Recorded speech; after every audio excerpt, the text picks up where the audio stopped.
Этот год, 2020, вообще не очень. Ну назад дороги уже нет, как бы все. Я почему-то говорю вообще левую какую-то дичь, кручу вот так вот, стою, улыбаюсь. Стыдно на себя смотреть. Даже до кольца не допрыгнул. С такими связями меня взяли. То есть реально хотите, чтобы программа была вообще неинтересная? Блин. 500, 1000, 1500, 2, 2,5. Сколько нужно времени, чтобы заработать 2500 гривен? 3 дня работая на стройке.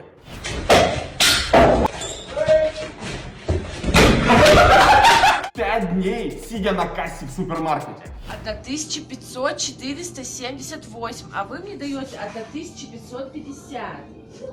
Либо минутку, если ты Криштиану Роналдо. Nice. Но есть еще один способ. Спускаешься под это видео, видишь первый закрепленный комментарий, нажимаешь на ссылку, регистрируешься в Париматч, заводишь счет, пополняешь баланс и получаешь до 2500 гривен бонусом. Это бабло ты можешь зарядить на любое событие из линии Париматч. Но помни, что ты рискуешь своими деньгами, поэтому делай всегда это с умом. От души в душу. Да они не круче. Ну, миф, он поддерживается только тем, что в Америке баскет больше развит, темнокожие поуспешнее, потому что их там больше. Ну, то есть в Европе играют белые, в Украине тоже белые, но только легионеры приезжают. В Америке там, вот я ездил в баскет, играют прям там с 8 лет и уже делают такие штуки, которые, ну, у нас дети там учатся к 13, к 14, там все эти переводы, броски крутые, то есть у них база лучше, там это национальный вид спорта, и так вот получается, что темнокожие баскетболисты захватывают весь мир. Ну, то я смотрю, переоделся в черное, чтобы чуть-чуть как-то ответ. Ну, вы же сказали белое не надевать. А у меня только белое и черное, другого нет. Не-не, у нас, ну, организаторы в основном как бы за все платят. Проезд, проживание, питание, вот все. А мы боремся за призовые деньги. Потому что мы не спортсмены в чистом виде, мы как шоу слэш спорт. То есть у нас всегда это развлекательная часть. Если идет баскетбольный турнир, то самая интересная часть — это дан-контест, где чуваки колотят сверху. Мы между собой соревнуемся, для нас это соревнования, мы там занимаем какие-то места, даже чемпионаты, но для зрителей и для всех это в основном просто как шоу. Поэтому нас привозят как артистов. А для меня самое сложное, когда я забивал из-под ноги, только используя одну руку. То есть я в одной руке так перебрасывал мяч в воздухе и забивал.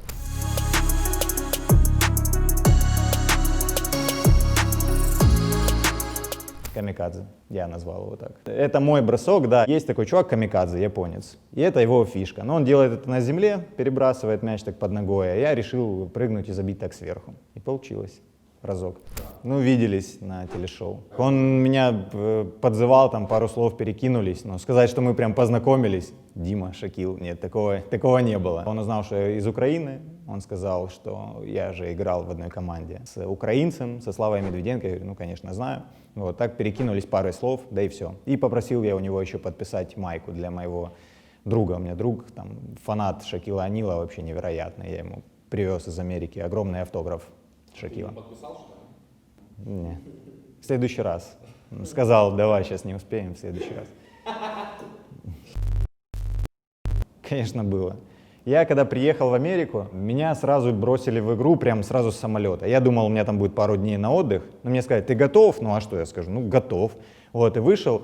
И мне сразу сказали, мы тебе даем как раз пас в отрыв, ты пойдешь там забьешь сверху, красиво. Я же говорю, ну окей. Уставший, нереально, там поспал несколько часов, ну думаю, ну в принципе всю жизнь так делал, ничего страшного.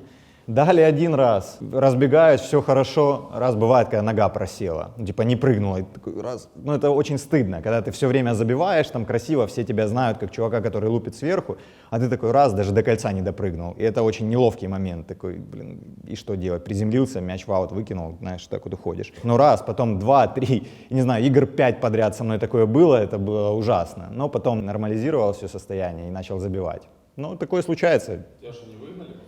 Да как, еще подписали на 3 года. Harlem Globetrotters, ну это команда, шоу-команда, самая известная в мире. В какой-то момент она была просто там самой сильной командой баскетбольной во всем мире. То есть она меняла чуть профиль. Раньше это была команда, такое пристанище для темнокожих игроков, потому что их не брали в профессиональные лиги. И один там чувак решил собрать команду только для темнокожих. Они играли показательные матчи. Вот приехали, не знаю, в Чернигов. И там собрали команду, против них выставили. Они их там плюс 50 очков. И так в каждом городе. Они на этом там какие-то деньги зарабатывали, но это было все для них просто, они вносили уже какую-то красоту в игру. Какие-то трюки, там на пальце начали мяч крутить. Им уже скоро будет 100 лет, команде, они с 26-го года активны. Вот, и я всегда хотел туда попасть, потому что там есть все, что я люблю в баскетболе. И я хотел туда попасть последние лет 8, наверное. И сошлось так, что в один момент им требовался какой-то такой чувак, который умеет и то, и сё, и пятое, и десятое, и спросили там у одного, он меня порекомендовал. С такими связями я попал на отбор, и меня взяли. Хотя туда не берут особо иностранцев, потому что нет смысла, вон американцев куча, бери там своих и пусть играют. Ну а так повезло, что взяли меня, там еще поляка, китайца. Ребят, получил посылку. Давайте посмотрим, что там внутри. Контракт. Гарлем Globetrotters. Player contract.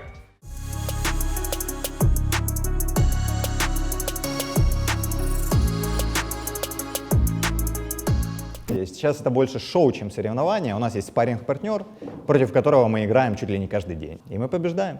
По-моему, там что-то от 18 до 35 долларов. Это в зависимости от там экспириенса твоего. Имеется в виду, что там перед игрой ты можешь это купить. Magic Pass называется. Ты приходишь с игроками, фоткаешься. Там я на пальце тебе кручу, вот так вот стою, улыбаюсь.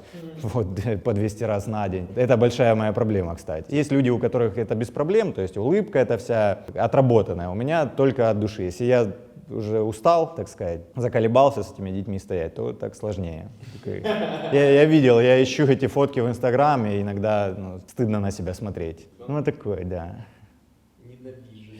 Да, что могло довести до слез, не знаю, мультик «Тайна Коко». Я его смотрел раза 3, наверное, последний раз в самолете куда-то летел, мне было стыдно, я прятался, потому что не мог сдержать слез. Да я не помню, там в конце ж, наверное, я так его толком не перескажу, но в конце там обычно всегда что-то происходит. Супер трогательное. Там, по-моему, это Коко сидит, бабушка, и она начинает вспоминать. Вспомнила своего отца. Это самый трогательный момент. Вот такой мультик лучший. До слез доводили, какие-то поражения было, вот что-то совсем неприятное, когда ты готовишься к соревнованиям, все вроде хорошо, и приезжаешь и по какой-то причине выступаешь просто ужасно. И соревнование же какое? Ты готовишься к нему, ты летишь в другую страну, и в моем случае у тебя там 2 броска. Ты один забиваешь, а второй не забил, и все, ты летел ради одного данка, вот, второй ты не забил, и все, на этом как бы поездка твоя закончилась. И это максимально обидно, иногда даже до слез. Там, по-моему, за первое место $2500. Вот, мы едем соревноваться за эту сумму. 3 человека. Этот год, 2020, вообще не очень. То мы все лето ездим, каждую неделю какая-нибудь другая страна, а так ничего нету целый год. И вот там у нас было 3 турнира за 1 неделю. И мы списались с пацанами, говорят, ребят, давайте весь призовой фонд просто разделим и не будем париться. То есть все заработают, все будут довольны, потому что никто не знает, кто в какой форме. Мы поделили и как бы спокойно соревновались просто там за титул чемпиона. Но деньги уже у всех в кармане. То есть такое тоже бывает. Состав один ездил по 3 турнирам? Практически, там менялся один человек. Мы знаем в основном, кто может быть в теме, кто не может. То есть если, допустим, 5 участников, а 3 друга, мы там с одной команды, с одной тусовки, а 2 не с нами. Поэтому мы на них даже не рассчитываем, мы с ними даже не общаемся просто. Я имею в виду по этому поводу. Между собой там разделили, вот и все. Но это не часто случается. В основном мы ездим и боремся за первое место. Так интереснее просто. Это в форс-мажорах, типа, как в этом году. Это повлияет на результат вообще. Но если ты поделил деньги до турнира, то в принципе все окей. Не, назад дороги уже нет, как бы все, надо. Чувак, так я понял, в чем твоя проблема была первые 5 игр. Да, видишь. Вы меня вывели на чистую воду. Пацан из поселка, я бы назвал. Это у нас вечное обсуждение. Я очень люблю свой поселок родной. Я из Харьковской области, там маленький поселок, Комсомольский, Слобожанский. Я все время тулю его куда только можно. Я оттуда, я вот не из Харькова, я вот из этого, потому что есть у нас в шоу-бизнесе люди, которые из моего поселка, но они говорят, что из Харькова. Поэтому я всегда не стесняюсь, всегда его тулю. Мне уже девушка говорит, что ты задрал, честно, со своим поселком, но я бы вот так вот и книгу, наверное, свою назвал, чтобы увековечить где-то место, откуда я родом. Я думаю, много разных сфер можно вспомнить. Не знаю, был у нас мастер-класс летом, и у меня дети Спросили обычный вопрос, самый стандартный, типа, где придумали баскетбол? А я говорю, типа, ну, типа, в Америке же придумали, естественно. А я что-то сказал, придумали в Канаде. И на меня все смотрят, и я понимаю, ну, там человек 100 детей, которые все знают правильный ответ, все тренеры, и я почему-то говорю вообще левую какую-то дичь, потому что дети на меня смотрят, как на чувака, который знает, они меня смотрят в Ютубе, и думают, не, ну, он точно все про баскетбол знает. Ну, такое спросили, а я даже не смог ответить. Но там была фишка, что чувак, который придумал, он типа канадец. Я думал об этом, сказал другое. Я переживал, не знаю, месяца 2 по этому поводу. Думал, блин, что обо мне дети подумают. Ну, Не, новый контракт подписали. что... Не, захейтили, конечно. Если мы берем Суперлигу, тоже это ж вся неофициальная информация. То есть у нас нету открытых источников, типа в NBA ты открываешь, и там видно, человек зарабатывает там 2 миллиона 514 тысяч 219 долларов. Все там до копейки. У нас никто не знает, но я бы сказал, что можно зарабатывать в Суперлиге там в месяц от 2 до 5 тысяч долларов украинцу. Хороший украинец, может быть, и больше получит, ну там 6. 7. Легионеру могут заплатить и 10. Но это зависит от клубов, это зависит от их финансовой как бы готовности и всего такого, спонсоров.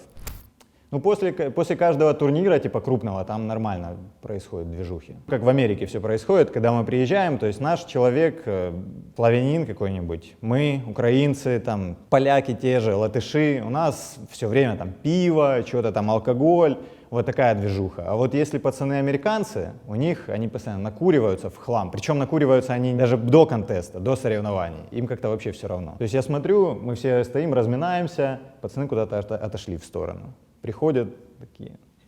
Я еще спрашиваю, пацаны, а вам нормально? Вообще все равно. Вот человек сидит, он вообще он не двигается, там до конкурса. Его вот так вот разбудили, он пошел, отпрыгал. На них это как-то никак не влияет.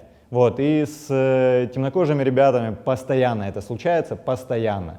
Супер важный конкурс во Франции. Мы приезжаем ровно на 2 дня. То есть пятница, суббота. В субботу конкурс. В пятницу мы приезжаем, раз наш темнокожий парень пропадает, он не появляется ни на завтраке, на обед не приходит. Вот, я его вижу только в 2 часа дня в маршрутке. Я говорю, где ты был? Он говорит, ну я только проснулся. Я типа пошел там с чуваками какими-то в клуб, набухался, накурился. Вот я говорю, ну не знаю, на водички хоть попей. Мы там тебе бутерброд собрали, на покушай. Ну, как обычно, нашему человеку надо как-то завести организм. Он говорит, не надо. Я после конкурса. И вот чувак на таких внутренних ресурсах, после всех этих пьянок, обкурок, все равно выходит там. И он занял, правда, 2 место. Наверное, если бы не покурил бы, занял 1. У меня в кладовке только 70 сдутых. Но я хотел детям развести, не получилось. Думал, себе оставлю, буду продавать. Достаточно мячей? Достаточно. Но на 70 меньше, вот до полного количества. Вот когда я поеду и всем раздам, тогда будет вообще в самый раз. Поселок? В поселке есть, кстати. Я там поддерживаю баскетбольную движуху. Подарки! Я сегодня принес книгу Слава Медведенко, вот его история. Почему я ее принес? Потому что у нас в баскете мало людей знают своих героев, особенно которые вот не так давно закончили, но они быстро забываются. Ребята, которые играли вот в NBA, приходят к нам на мастер-класс, их дети уже просто не узнают. Поэтому я принес эту книгу, чтобы победитель мог поближе познакомиться с одним из самых наших известных баскетболистов в истории Украины. Чтобы ее выиграть, вам нужно в комментариях посоветовать мне, какую машину мне купить. И главное, почему именно эту модель. Самые креативные, самые интересные комментарии я лично просмотрю, и лично я выберу победителя. Мой самый большой, это приз был $2500, то есть за один конкурс. Это то, что я выигрывал. Но участвовал я в конкурсах, где были 10 тысяч, и вот там, где Шакил О'Нил со мной познакомился, так сказать, там было $100 000. Но там конкуренция большая. В Америке туда свезли всех пацанов, и там было довольно сложно выиграть. Ну реально. В полуфинале проиграл. Обидно. Да, потребности разные бывают, ну не знаю. Пару тысяч долларов хватит, думаю, на месяц. На еду, на проезд, имеется в виду на бензин. Ну куда-то сходить покушать, в пузатую хату, например. Есть машина, но не моя, моей девушки. Я забрал. Должен быть, в принципе, хороший человек, интересный, со своими интересами, которым можно не только обсудить левые какие-то вещи, а вот человек чем-то живет и может свое увлечение с тобой разделить. Образованный, никто не любит глупых людей. 5 качеств. Я говорю, это надо еще вспомнить. Ну, давай так. Да. Ты не попал в просак, Так. даже девушка есть? Ну, конечно, да, я понимаю все, ребят. Я думаете, кого вспоминаю. Должна быть машина, которую я заберу. Так, должна быть квартира, в которой я сейчас живу. Не, ну да, и красивая должна быть, естественно. Но это не на первом месте. То есть реально хотите, чтобы программа была вообще неинтересная? Когда я скажу, что ничего не было. Блин. Я тупо ничего не могу вспомнить. Я говорю, На уроке литературы. я очень неинтересный тип, у меня ничего такого не бывало. Ну, крутить. Крутить? Я вообще не понимаю, как вы это делаете. И поехали дальше. 8/6. 6,48. Столица Голландии. Голландия, Амстердам. Молодец. Столица Австралии. Австралии, Канберра. Не, ну я типа подкручивать могу? Да. А, ну все. Самый странный гризь, который ты видел.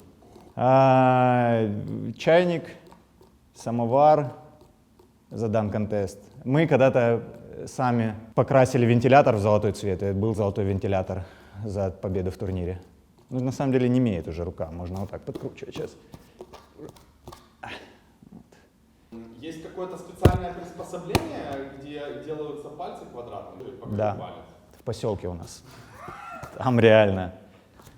Да чё, ну блин, просто крутишь на пальце, на ногте или на подушке. На подушке будет меньше крутиться, больше трения, да, здесь лучше.